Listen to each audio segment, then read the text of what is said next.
My mother ruins my life. The phone in my hand was still warm from the conversation when the truth hit me like a sledgehammer. I stared at the text message from Dave, my now ex-boyfriend of 6 months. Your mom called me yesterday. She told me everything. I can't believe you'd hide something like this from me. Please don't contact me again. Everything? What everything could my mother possibly know that I didn't? I read the message again, my hands trembling. This was the third relationship in 18 months that had ended abruptly after mysterious interventions from my mother. But this time I had proof. My name is Amber Wilson. I'm 27 years old, and until last Tuesday, I thought I was just unlucky in love. Now I know better. My mother has been systematically destroying my relationships, one by one, and I'm finally going to do something about it. Let me back up a bit. I've always had what people politely call a complicated relationship with my mom, Linda. Growing up in suburban Atlanta, I was the only child of a single mother who worked 2 jobs to keep us afloat after my dad died when I was 4. I barely remember him now, just the smell of his cologne and the scratchy feeling of his beard when he'd kiss me goodnight. Mom never remarried, never even dated that I knew of. It was always just the 2 of us against the world. Mom is intensely protective. When I was younger, I appreciated it. She showed up to every school event, vetted every friend, and monitored my social media with the vigilance of the CIA. I'm just keeping you safe, she'd say whenever I complained. And maybe that was true when I was 14. But at 27? Working as a graphic designer with my own apartment 15 minutes away from her house? It had become suffocating. The first time I noticed something weird was when my college boyfriend Tyler suddenly stopped returning my calls after meeting my mother at graduation. He wasn't right for you, Mom said when I cried to her about it. Trust me, honey. Mother knows best. Then last year, there was Raj, who I met at a client's office. Smart, funny, ambitious Raj who cooked me dinner on our 3rd date and remembered how I liked my coffee. After 2 months of dating, he came to Sunday dinner at Mom's house. The following week, he told me he didn't think we were compatible long-term. When I pressed him, he just looked uncomfortable and mumbled something about family dynamics. And now Dave. Sweet, patient Dave who played guitar and had the most adorable golden retriever named Penny. Dave who was talking about taking me to meet his parents in Chicago next month. Dave who apparently now believed I was hiding everything from him. I stared at his text message again, fury building inside me. Then I did something I'd never done before. I called him back immediately, ignoring my mother's cardinal rule about never chasing a man. Dave, what exactly did my mother tell you? I asked when he reluctantly answered. His voice was cold. That you've been seeing your ex on the side. That you have serious debt problems you've been hiding. That you're on psychiatric medication that makes you unstable sometimes. Take your pick, Amber. My mouth fell open. None of that was true. Not a single word. Dave, I swear to you. Save it, he interrupted. Your mom showed me the texts, Amber. And the credit card statements. Said she was worried about you and thought I should know what I was getting into. Honestly, I appreciate her looking out for me. The texts? The credit card statements? What texts? What statements? My head was spinning. Dave, please, there's been some mistake. But he had already hung up. I sat there in shock for a full minute before the pieces started falling into place. The convenient disappearance of potential boyfriends after meeting my mother. The subtle mentions she would make about my private business that I had never actually shared with her. The way she always seemed to know where I was going and who I was seeing before I told her. With shaking hands, I opened my banking app. Everything looked normal. Then I tried to log into my email on my laptop, and the password didn't work. I tried again, carefully typing each character. Incorrect password. I requested a reset, but the recovery email that popped up wasn't mine. It was an address I'd never seen before, but the username caught my eye, proudmomlw@gmail.com. LW. Linda Wilson. My blood ran cold. I grabbed my phone and opened the settings, scrolling to accounts. There it was, a hidden email forwarding address, sending copies of all my messages to that same account. How long had it been there? How had she gotten access to my phone? And then I remembered the weekend my phone had disappeared at her house, only to be found in the cushions of her couch the next morning. My heart was pounding so hard I could barely breathe. For how long had she been monitoring me? What else did she have access to? With trembling fingers, I did a full scan of my phone and discovered 3 tracking apps I had never installed, cleverly disguised as system utilities. I felt violated in a way I'd never experienced before. My own mother had been spying on me, manipulating my life, driving away anyone who might take me away from her. And she'd been doing it for years. That night, I didn't confront her. I didn't cry. Instead, I sat at my kitchen table with a legal pad and made a plan. If my mother wanted to play games, I could play too. But first, I needed evidence. Over the next week, I created new email accounts and social media profiles. I purchased a new phone, paying cash, and kept my old one active as a decoy. I installed a small camera in my apartment, aimed at my desk where I often left my phone and laptop. And then I waited. The following Sunday, I went to Mom's house for our usual dinner, deliberately leaving my phone on the coffee table when I went to help her in the kitchen. The camera I'd hidden in my purse, angled toward the living room, caught everything, my mother quickly picking up my phone, entering my passcode, how did she know it, and scrolling through my messages, taking screenshots as she went. I felt sick watching the footage later, but also vindicated. I wasn't crazy. This was really happening. But it was worse than I thought. Much worse. 2 days later, I accidentally left my laptop at her house when I went to do laundry. My apartment building's machines were perpetually broken, or so my mother had always told me when offering her home instead. The keylogger I'd installed recorded everything. Mom accessed not just my email and social media, but my banking information, my work calendar, even my medical portal where my therapy notes were stored. Those therapy notes explained so much, how she always seemed to know exactly what buttons to push, which insecurities to target. For 3 years, I'd been seeing Dr. Matthews to work through my anxiety and abandonment issues stemming from my father's death. Issues that my mother had been exploiting with surgical precision. The final straw came when I discovered a dating profile she'd created in my name on a shady website, complete with provocative photos that had been expertly photoshopped. This was how she'd proven to Dave that I was unfaithful, by creating fake evidence and presenting it as concern.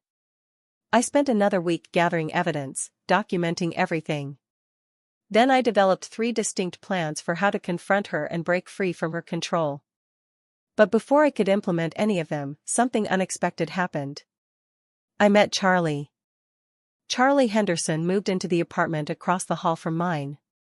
Tall, with kind eyes and a quick smile, he helped me carry groceries up the stairs one day when the elevator was out of service. We got to talking, and soon we were having coffee together in the mornings before work. Nothing romantic, just friendly, but I enjoyed his company. For once, I didn't tell my mother about him. I didn't text about him. I didn't even Google him on any device connected to my accounts. Charlie became my secret, the one part of my life that was truly mine. Over coffee one morning, Charlie mentioned that he worked in cybersecurity. I help people protect their digital privacy, he explained. You'd be shocked how vulnerable most people are online. I nearly dropped my mug. This was too perfect. Actually, I said carefully, I might need your professional help with something. I told him everything, showing him the evidence I'd gathered, explaining my mother's escalating behavior over the years. Instead of thinking I was crazy, he nodded grimly. This is actually pretty common, he said. It's called coercive control, and it's a form of abuse. The digital tracking, the isolation tactics, the impersonation, these are all serious privacy violations, possibly even crimes depending on your state laws. Hearing someone else call it abuse made me feel both validated and deeply sad. This was my mother we were talking about, the woman who had raised me, who had worked double shifts to put food on our table, who had nursed me through chicken pox and breakups and bad grades. What should I do? I asked Charlie. His answer was simple, exactly what you're already doing. Gather evidence, secure your accounts, and prepare for her reaction when you confront her. But Amber, you don't have to do this alone. With Charlie's help, I locked down my digital life. New passwords, two-factor authentication, security questions my mother couldn't possibly guess. We found and removed all the spyware from my devices. He even helped me set up a secure system to document every interaction with her going forward. You know she's going to escalate when she realizes she's lost access, he warned me. People who control others don't give up that control easily. He was right. 3 days after I secured my accounts, Mom showed up at my apartment unannounced, face pale with what looked like genuine worry. Amber, honey, are you okay? I've been trying to reach you for days. She pushed past me into the apartment, eyes darting around as if looking for signs of trouble, or perhaps signs of independence. My phone's been acting up, I lied smoothly. I think I need a new one. Oh. I can take you to get one this weekend, she said quickly. My friend Janet's son works at the phone store. He can help us get a good deal. And have it set up exactly how she wanted, no doubt. That's okay, I said. I already ordered one online. A flicker of something, annoyance? Panic crossed her face before she smiled. Well, that was wasteful. You know those online deals are scams. You should have asked me first. There it was, the subtle undermining, the implication that I couldn't make decisions without her input. How had I never noticed this pattern before? Actually, Mom, I've been meaning to talk to you about something. My heart was pounding, but Charlie's reassurance echoed in my mind. I could do this. What is it, honey? She sat on my couch, patting the spot beside her, her usual position of authority. Instead, I sat in the armchair across from her. I know what you've been doing. Her face remained perfectly pleasant. What do you mean? The spyware on my phone. The access to my email. The fake dating profiles. Scaring off Dave and Raj and all the others. I kept my voice calm, factual. I know everything, Mom. She didn't deny it immediately, which surprised me.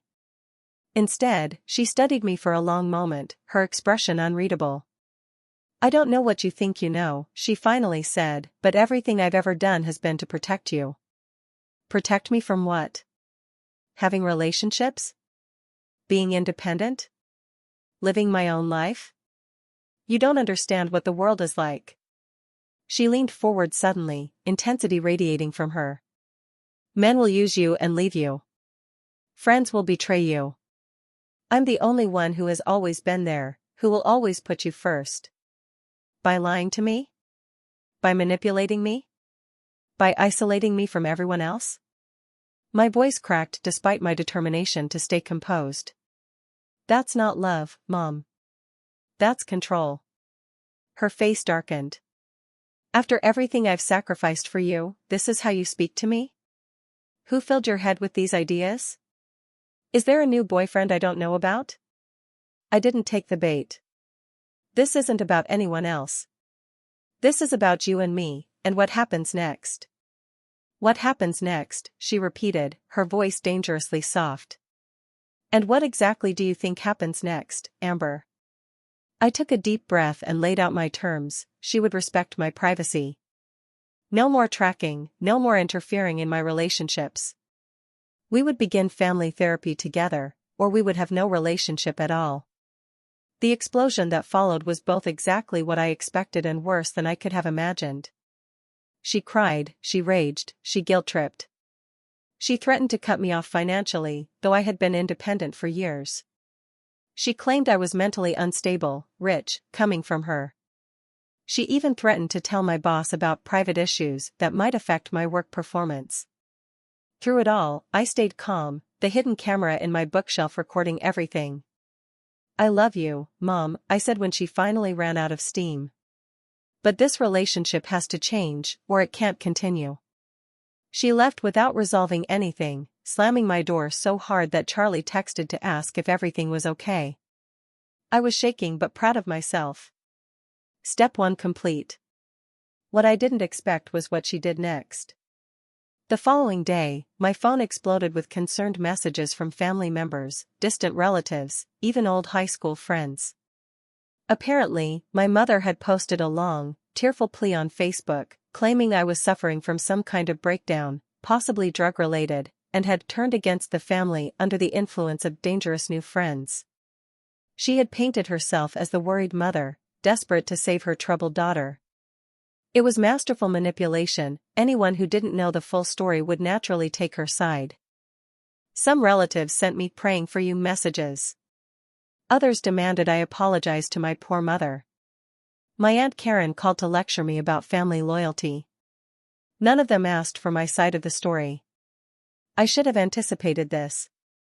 Public shaming was a classic control tactic, designed to pressure me back into line through social consequences. The old Amber might have caved immediately, desperate to avoid conflict and judgment. But the new Amber had evidence. And allies. With Charlie's encouragement, I didn't engage with the social media drama. Instead, I met with a therapist who specialized in family trauma and consulted with a lawyer about my options. The tracking software my mother had installed without my consent was actually illegal in our state. The impersonation on dating sites could constitute identity theft. I didn't want to press charges, but having these facts documented gave me leverage. I also reached out to the 3 ex-boyfriends I knew my mother had scared off, explaining the situation and showing them evidence of her deception. Dave and Raj were shocked and apologetic. Tyler never responded. That hurt, but it was also freeing. I was finally getting answers about my past, painful as they were. Armed with truth and support, I invited my mother to meet at a neutral location, a quiet coffee shop downtown.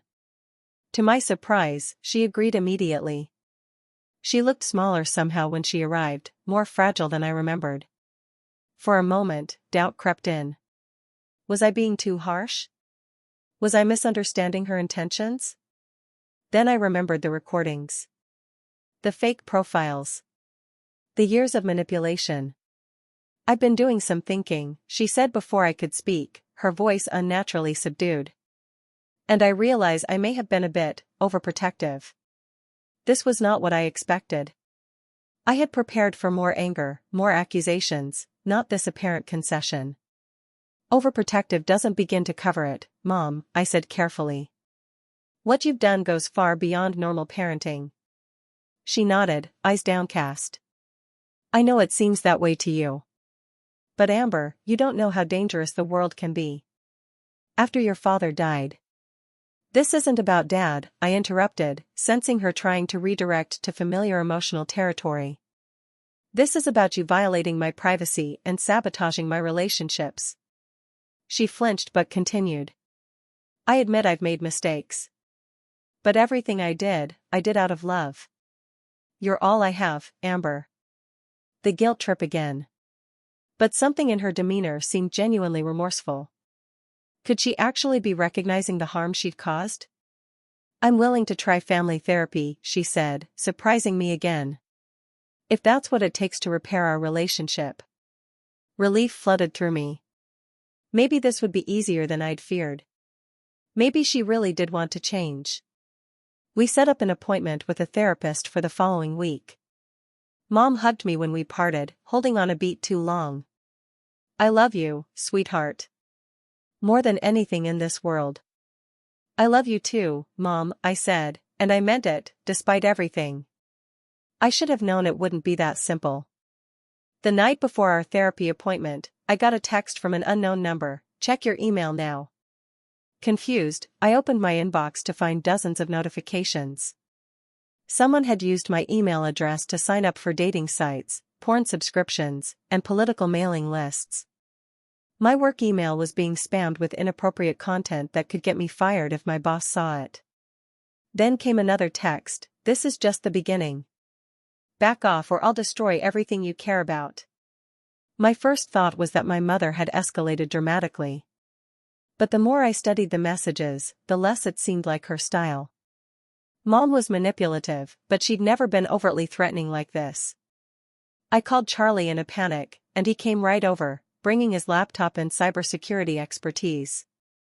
After examining the messages, he looked grim. "This doesn't look like your mom's work," he said, echoing my thoughts. "These attacks are more sophisticated, using different methods than what we found before." "If not her, then who?" I demanded, fear making my voice sharp. Charlie hesitated. "I hate to suggest this, but could she have hired someone? Some kind of reputation management service or private investigator?" The idea was terrifying but plausible. If Mom felt cornered enough to outsource her harassment, what else might she do? I didn't sleep that night, jumping at every sound in my apartment. The next morning, I arrived at the therapist's office early, stomach in knots, unsure if my mother would even show up after the previous night's escalation. But she did, looking exhausted and tearful. Throughout the session, she played the role of concerned mother perfectly, expressing worry about my increasingly paranoid behavior and my unfounded accusations. She never directly denied my claims about the tracking and interference but reframed everything as loving concern that I had misinterpreted. The therapist, Dr. Winters, was experienced enough to stay neutral, encouraging us both to express our feelings without judgment. But I could tell Mom's performance was working. The narrative of mentally unstable daughter versus devoted mother was powerful and familiar. After the session, in the parking lot, I confronted her about the digital attacks. "I don't know what you're talking about," she said, looking genuinely confused. "Amber, I'm worried about you. You're seeing enemies everywhere. Please, come stay with me for a few days. Let me take care of you until you feel better." The offer was so tempting. To be taken care of. To not have to fight anymore. To retreat to the familiar safety of my childhood home, where decisions were made for me and the world was kept at bay. But that safety had always been an illusion, built on control and isolation. "No, Mom. I need space right now. I'll see you at next week's session." Her face hardened almost imperceptibly. "If that's what you want." She reached out to touch my cheek, a gesture that once brought comfort but now made me flinch. "Just remember, no one will ever love you like I do." As I watched her drive away, a chill ran through me despite the warm spring day.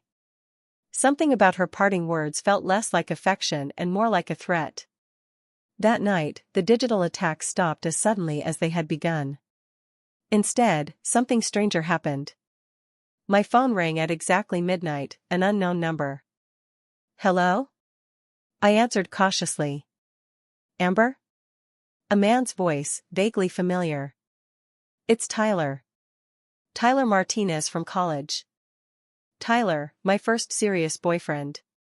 The first one my mother had scared away. The one who never responded to my recent message. "Tyler? How did you get this number?"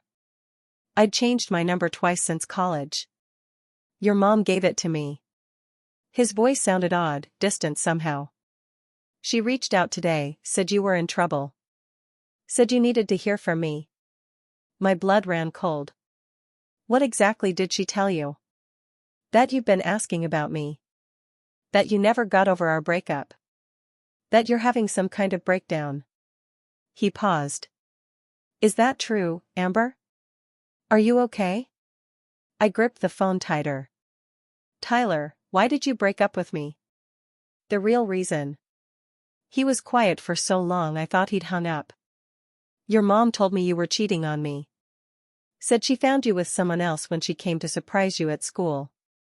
Another pause. "She had pictures, Amber." "Pictures? What pictures?" I had never cheated on anyone in my life. "She showed you pictures of me with another guy?" I asked, my voice barely above a whisper. "Not exactly with another guy.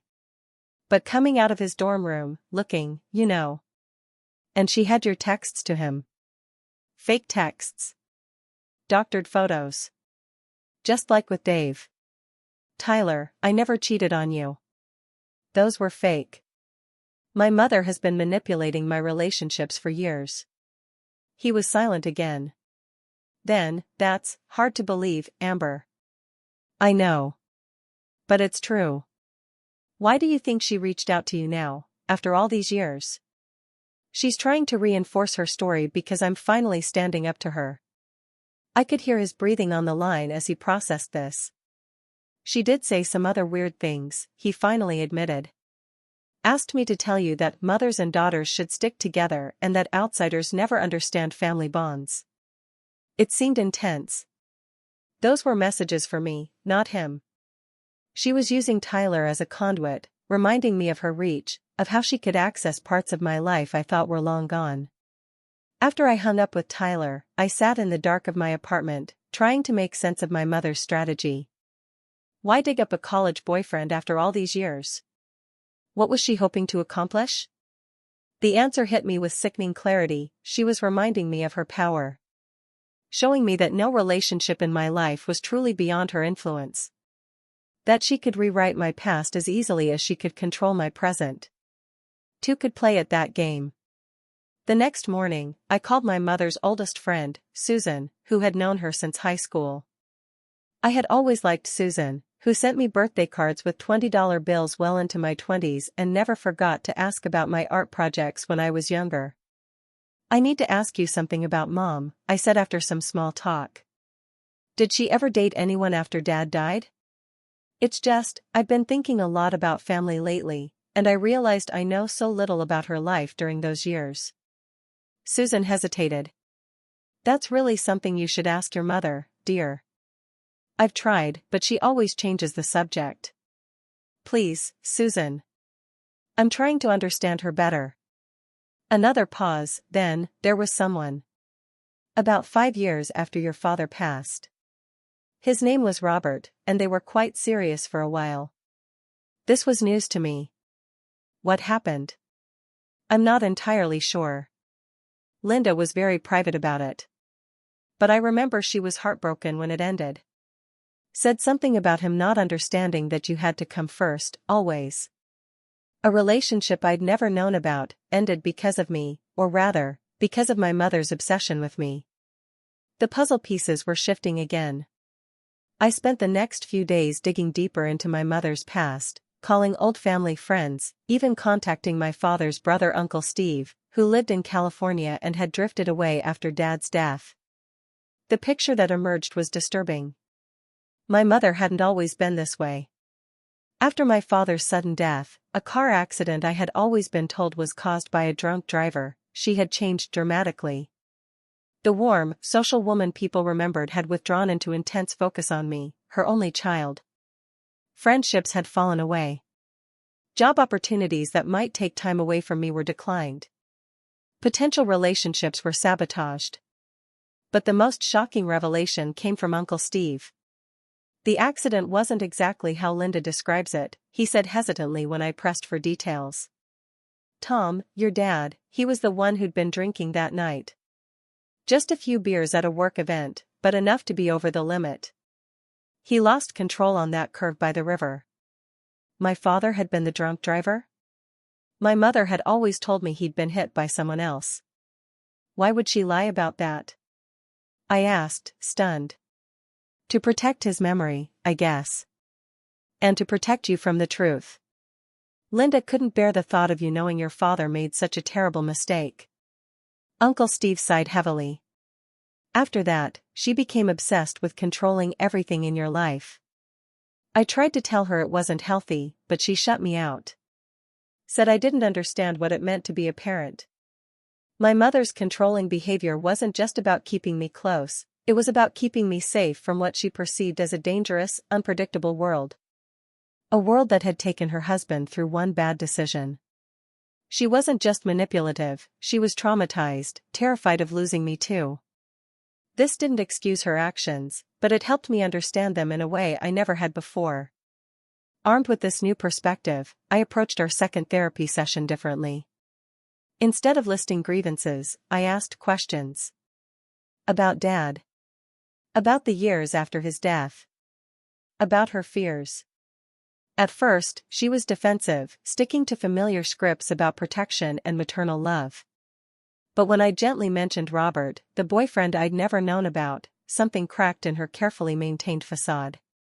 "He wanted me to send you to boarding school," she finally admitted, hands twisting in her lap. "Said I was too focused on you, that it wasn't healthy for either of us. That you needed independence, and I needed a life of my own." Her eyes filled with tears. "As if I could ever be happy knowing you were out there unprotected." "Unprotected from what, Mom?" I asked softly. "From everything."